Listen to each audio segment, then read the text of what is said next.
विशेषण जो शब्द संज्ञा या सर्वनाम शब्दों की गुण, संख्या, मात्रा आदि संबंधी विशेषता बताते हैं वे विशेषण कहलाते हैं। विशेषण शब्द पहचानने के लिए संज्ञा पर कैसा या कितना प्रश्नवाचक शब्दों से प्रश्न किया जाता है।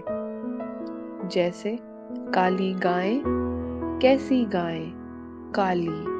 कुछ लोग, कितने लोग, कुछ। स्वादिष्ट खाना, कैसा खाना, स्वादिष्ट। 1 किलो सेब, कितने सेब, 1 किलो। विशेषण शब्दों द्वारा जिन संज्ञा शब्दों की विशेषता बताई जाती है वे विशेष्य कहलाते हैं। जैसे खट्टा, नींबू। खट्टा विशेषण, नींबू विशेष्य। विशाल वृक्ष, विशाल विशेषण, वृक्ष विशेष्य। विशेषण के 5 भेद होते हैं: गुणवाचक, संख्यावाचक, परिमाणवाचक, सार्वनामिक, नामिक। गुणवाचक विशेषण ऐसे विशेषण शब्द जो अपने विशेष्य, संज्ञा या सर्वनाम के गुण, रूप, रंग, आकार, प्रकार, दशा, स्वाद, गंध, गुण, दोष आदि का बोध कराते हैं गुणवाचक विशेषण कहलाते हैं। संख्यावाचक विशेषण जो विशेषण संज्ञा शब्दों की संख्या के बारे में बताते हैं वे संख्यावाचक विशेषण कहलाते हैं। संख्यावाचक विशेषण के 2 भेद किए जाते हैं। निश्चित संख्यावाचक जिन विशेषण शब्दों से विशेष्य की निश्चित संख्या का पता चले उसे निश्चित संख्यावाचक विशेषण कहते हैं। जैसे 2, 4, 5, 100, पहला, दूसरा आदि। अनिश्चित संख्यावाचक जिन विशेषण शब्दों से विशेष्य की निश्चित संख्या का पता न चले उन्हें अनिश्चित संख्यावाचक विशेषण कहते हैं। जैसे कुछ, कई, बहुत, थोड़ा, अनेक आदि। परिमाणवाचक विशेषण जो विशेषण शब्द, संज्ञा या सर्वनाम की माप तौल संबंधी विशेषता या मात्रा का बोध कराते हैं परिमाणवाचक विशेषण कहलाते हैं। परिमाणवाचक विशेषणों को भी 2 भागों में बांटा जाता है। निश्चित परिमाणवाचक जिन विशेषण शब्दों से संज्ञा या सर्वनाम के निश्चित परिमाण या मात्रा का पता चले वे निश्चित परिमाणवाचक विशेषण कहे जाते हैं। जैसे 1 लीटर, 2 मीटर, 4 किलो आदि।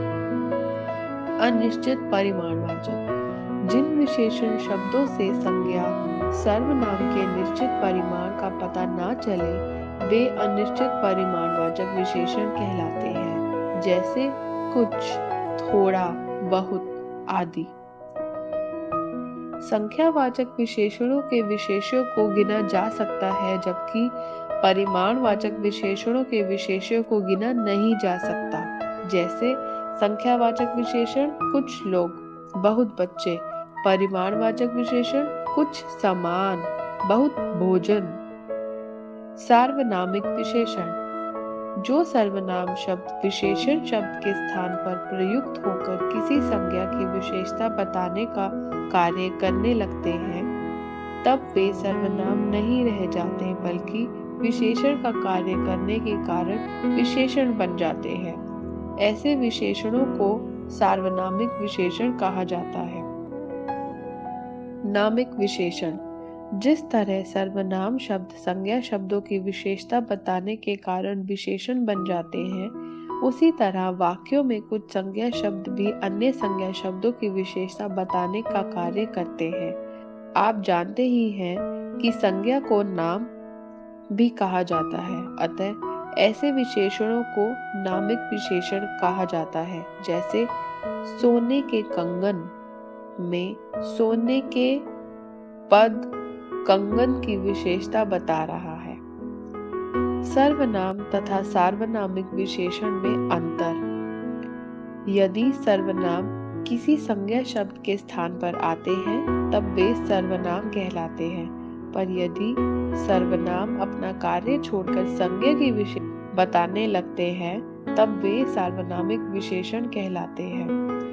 सर्वनाम की पहचान यह है कि उसके स्थान पर कोई संज्ञा शब्द आ सकता है, जबकि सार्वनामिक विशेषण के स्थान पर केवल कोई विशेषण शब्द ही आ सकता है।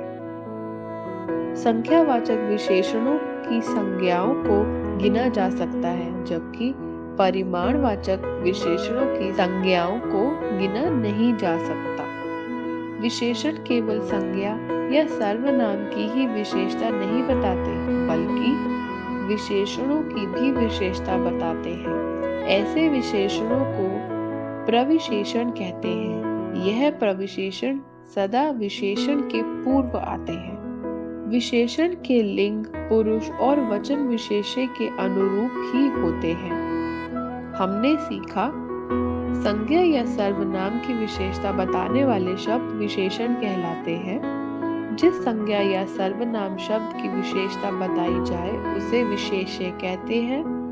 विशेषण के 5 भेद हैं: गुणवाचक, संख्यावाचक, परिमाणवाचक, सार्वनामिक तथा नामिक विशेषण।